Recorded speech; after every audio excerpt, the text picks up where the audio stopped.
Knowledge is power, and in the dystopian city of Intellexia, it is the key to victory. Two factions have been fighting against each other over the years, and now it's come down to which side can solve their opponent's secret briefcase and find the hidden code before the same is done to them. You will take on the role of one of these two factions, playing your cards in order to find out more information about your opponent's secret card, while playing cards to also defend your own. So, let's see what secrets are held in classified information in this Roll for Crit preview.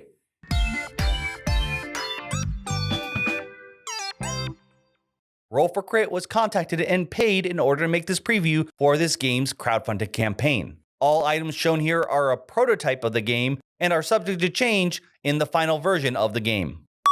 Classified information is a head-to-head game in which you are trying to find out what your opponent card's code is while trying to protect your own. In order to keep track of anything, you have this nice encryption wheel. This actually is a dry erase, so you can mark off whenever you see cards, or even circle your own card, or just make some notes. And then, when the game is done, feel free to just erase everything and prepare for the next game. Before the game starts, you're going to shuffle up the cards, take 2 out in an encrypted pile without anyone looking, and give each player a face-down card. This is going to be your secret code. This will have a code at the bottom of the card. These could be playable if they're in your hand, but if they are your secret card, that's all you care about. So make sure you make note of that. Then each player is going to get 2 cards in their hand, and then the game will begin. Now on your turn, you're going to draw a card, giving you 3 cards and 3 possible choices. Now on your turn, you can do one of the following things with their card. A, play the card for simply its printed text, in which case it is discarded. B, add the card secretly to the encryption pile, basically just hiding information from your opponent. And then finally, playing the card for its class ability. There are 3 different classes. There is the Assassin, the Guard, and the Sentinel. Sentinel basically can do either the Assassin or Guard, so it's going to do what the other 2 do. Now, Guard is how you protect your cards. When you play a card for its guard power, you place it face down in front of you. At the end of the game, it prevents your opponent from using the number the guard is, so in this case, a 7, when trying to guess your code. An assassin, on the other hand, is used to take out opponents' guards. There are plenty of abilities which may reveal a guard. If the guard is revealed, you're then going to be able to assassinate it if any of the cards in your assassin's code match one of the numbers in your opponent's guard code. So in this case, this card cannot be used to assassinate that card, as 3, 4, 5 are not appearing in its code. However, let's say the card was face down. Then you're going to target the face down card, reading the numbers on your card.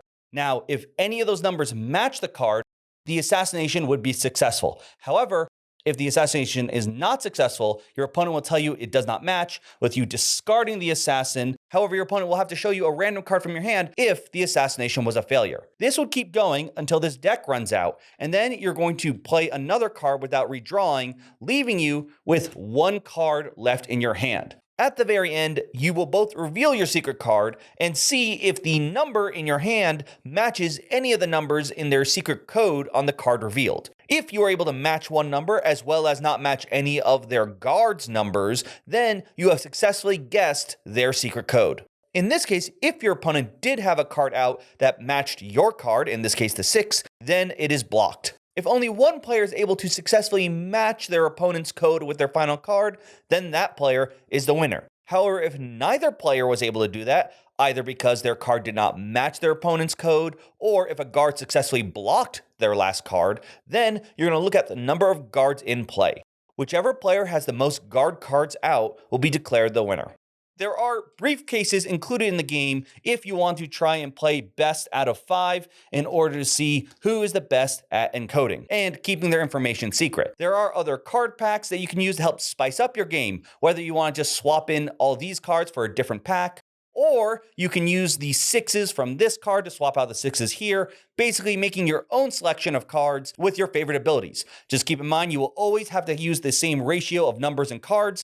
The 2 card will always have a 1, 2, 3, and it doesn't matter whether you use the 2 from this pack or from this pack, you will always have the same 2s, so it matches the code wheel. Other than that, make sure you keep your information safe while keeping track of your opponent's cards in order to find out what numbers they're hiding. So this game has a lot of elements I already enjoy. It's got a cyberpunk theme, it's got puzzle solving, and dry erase markers. Wrap that all together with actually a fun, quick-paced game, and you got a really good beer and pretzel style game. This is easily something I could see bringing along in like more of the cloth bag that's provided, because I just think that's a little smaller and easier for traveling, and taking it out when you're like waiting for your food, as it's nothing too hectic and it's simply just some really fun back and forth that could end very fast. I think the box time says 10 to 15. That is definitely the time you're going to get, especially as you get more familiar. You're probably going to push it down to even quicker gameplay. And what's sort of nice about it is some of the other puzzle solving games, which I still do enjoy, but it tends to be a race of who can solve the puzzle first. And if you can just solve it, you win. Here, even if you quote unquote know exactly what your opponent's card is, that doesn't guarantee you victory. They could place the guards outright that you just can't get the right card in hand at the end to stop them. Or in some of the games I played, even though we both knew each other's card, we both were able to prevent either by making them discard or they just couldn't get their hands on the right card.